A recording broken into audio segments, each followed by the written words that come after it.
Мы были в середине 80-х. Тогда еще было другое время, когда ждали письма, когда ценили живые встречи, когда каждое маленькое внимание казалось дорогим. Елена Ивановна жила в небольшом городке, на краю улицы, где росли яблони и черешни. Она – добрая, умная женщина, учительница литературы. Муж ее умер рано, и она одна поднимала двоих детей, Веру и Никиту. Вера уже выросла, вышла замуж, живет в столице, приезжает редко. А Никита остался с матерью, работает инженером, ездит в командировки, но всегда возвращается домой. Когда-то, в те годы, Елена Ивановна подумала, что она могла бы попробовать работу в большом городе, может быть, ассистентом в фирме, переводчиком, чем угодно. Но она осталась в городке, в школе, с учениками, с книгами, потому что чувствовала, ее призвание здесь, среди тех, кто растет, и кому нужна опора. Годы шли, дом старел, яблони уже не такие плодородные, а черешня летом, как прежде, не держалась на ветках. Но сердце ее оставалось молодым. Она навещала соседей, помогала тем, кто болел, в школе беседовала с подростками, слушала их истории, собирала старые журналы и отдавала тем, кому был нужен материал. И вот однажды, когда Никита был в одной из редких поездок, она решила попытать счастье, подать резюме в небольшую фирму, которая занималась переводами и редактурой. Фирма располагалась в городе, туда приезжали люди, общались, и она подумала, а может быть, я смогу быть полезной там. Она ездила на собеседование. Офис располагался в центре, на высотном здании. В приемной было элегантно, стены с модным интерьером, стеклянные перегородки. Ее встретил молодой шеф, Сергей Петрович. Он сразу сказал: «У вас хороший опыт, учительский, но у нас другое, коммерческие тексты, термины, сроки. Вы справитесь». Она ответила спокойно: «Я буду стараться. Я люблю слово, люблю точность. Если поручат, я выполню». Он немного нахмурился. Он был строг, амбициозен. «Хорошо», — сказал он наконец, — «мы попробуем. Но сразу предупреждаю, клиент часто требует срочно, работать ночью надо будет». Она кивнула: «Я готова». Прошли несколько месяцев. Она редактировала длинные тексты, переводила письма, корректировала брошюры, иногда подчищала стилевые шероховатости. Она работала аккуратно, не привлекая к себе лишнего внимания. Ее коллеги, молодые люди с модными костюмами, быстрые, амбициозные, смотрели на нее с некоторым снисхождением.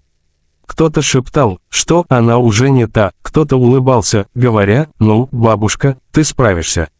Она не сердится. Она улыбалась тихо, говорила: «Каждому свое время». И дальше работала, как могла. Дефис, дефис, дефис. Решетка, решетка, решетка 2. Инцидент. Однажды утром, за пару часов до важного срока, в офис пришел крупный заказ, перевод технической документации, множество страниц, спецификации, таблицы.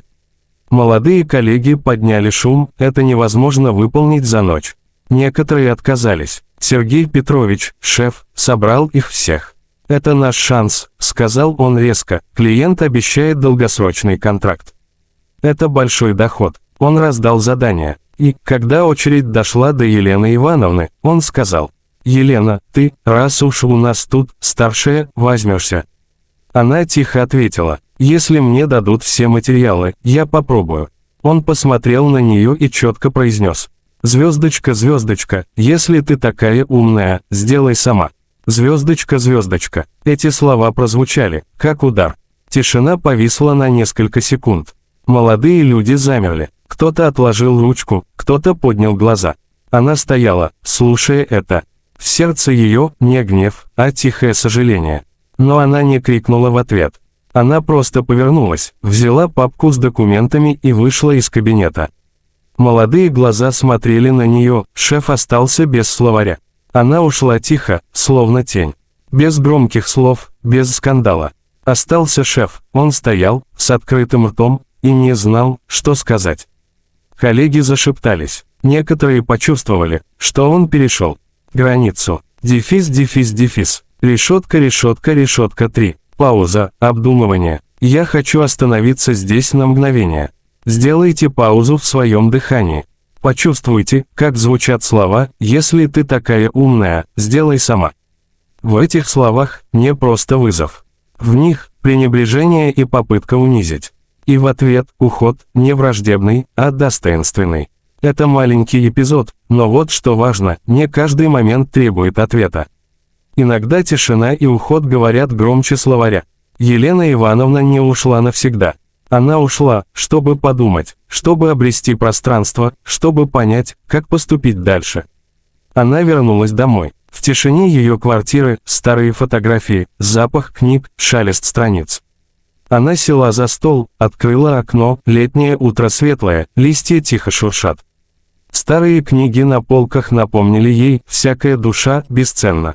Она вспомнила свое детство, как мама учила ее помогать соседям, как папа рассказывал, что силен не тот, кто громко, а тот, кто любит спокойно.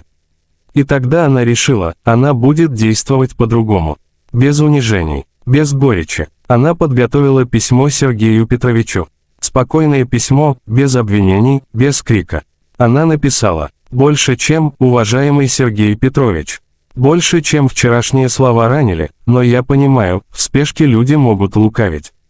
Больше чем я ценю свое достоинство и люблю слово, и потому предлагаю, дайте мне задание, я его выполню.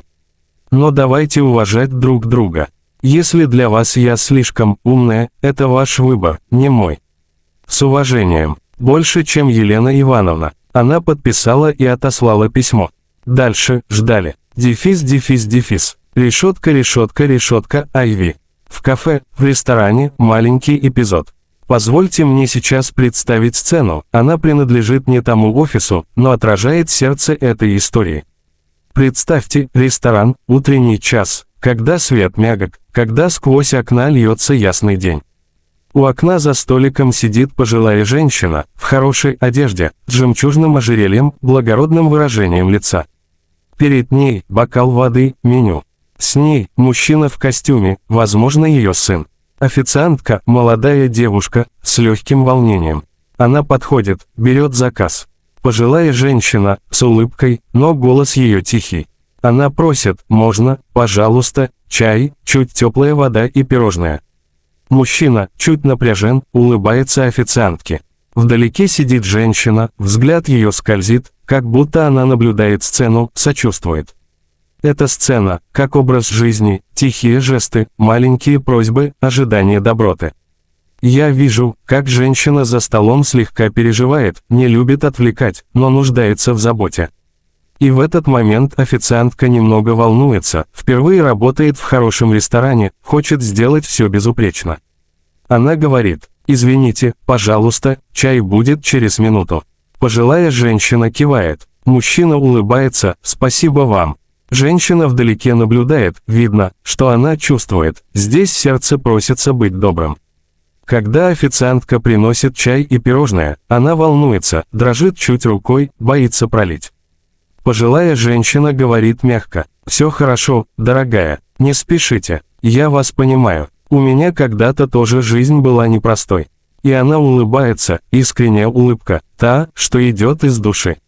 Официантка смущается, но глаза ее светлеют. Мужчина, сидящий рядом, смотрит на мать с теплотой. Он говорит: «Мама, спасибо, что ты такая».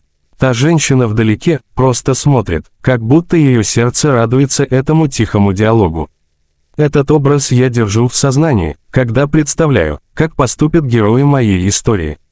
Дефис, дефис, дефис. Решетка, решетка, решетка, Ви. Возвращение в офис. Вернемся в наш офис. Прошло несколько дней после письма. Сергей Петрович получил ее письмо. Он прочитал, перечитал. Ему было неловко. Он позвал ее к себе. «Елена», — сказал он, — «прошу прощения. Я неправильно выразился, в спешке. Может быть, я был резок». Она слушала, лицо спокойное. Он продолжил: «Давайте, начнем сначала. Я хочу дать вам новый проект, умеренный, не срочный, но важный. Я хочу, чтобы вы сама распоряжались временем». Она ответила: «Спасибо, я приму, но прошу, давайте относиться друг к другу с уважением». Так начался новый этап. Она получила проект, не самый сложный, но значимый. И работала медленно и добросовестно. Постепенно молодые коллеги начали замечать, человек, который не кричит, но просто делает свое дело, вызывает больше доверия.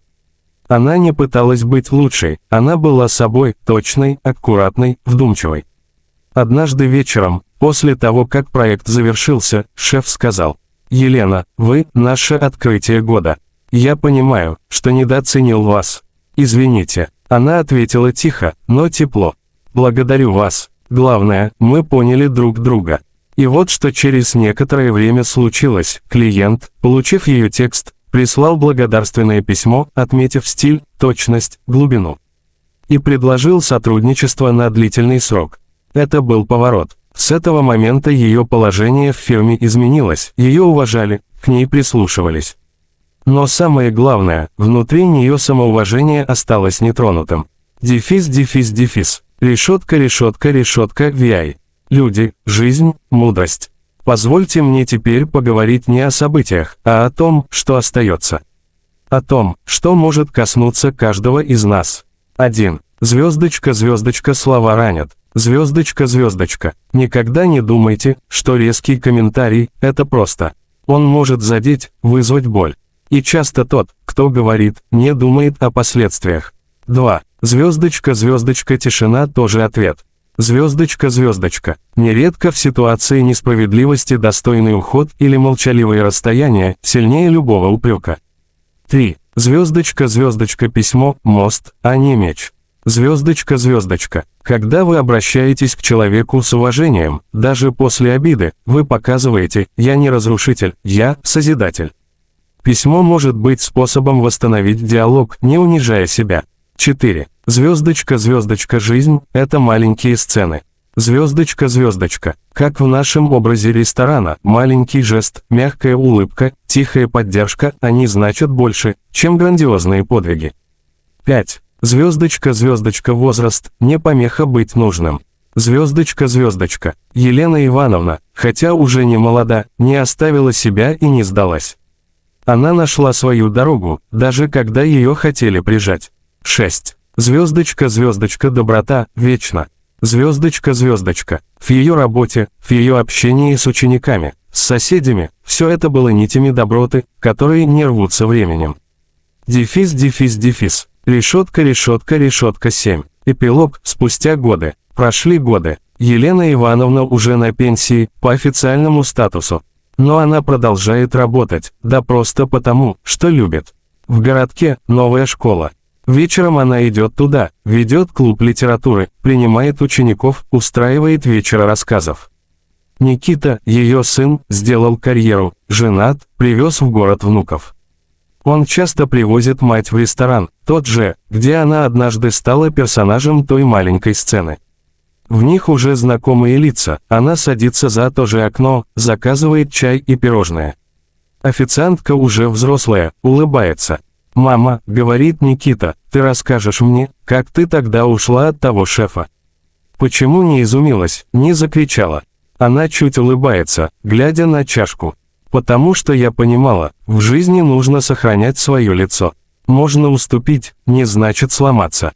Можно уйти, не означает проиграть. И она берет внука за руку. «Давай я тебе прочитаю стих. А ты потом сам решишь, кем быть, человеком, который бросает слова, или тем, кто слушает сердце». И в тот вечер ресторан наполнился светом, смехом, тихим разговором. Дефис, дефис, дефис. Решетка, решетка, решетка 8. Заключение. Дорогие слушатели, пусть эта история живет с вами как память о том, что доброта не слабость, а глубина души. Пусть каждый из нас, столкнувшись с несправедливостью, не отступает, но действует с достоинством. Если кто-то скажет вам: «Ты слишком умный, сделай сама», помните, вы не обязаны доказывать. Вы можете уйти, вы можете ждать, вы можете писать, вы можете улыбнуться. И часто именно в тишине рождается истинная сила. Жизнь – не гонка, а череда минут, в которых мы выбираем, как жить, с горечью или с мягкой стойкостью. Я желаю вам, чтобы ваши слова были мягкими, но крепкими, чтобы вы не чувствовали себя одиночками, когда стоите тихо, чтобы вы находили тех, кто будет слушать, кто будет понимать.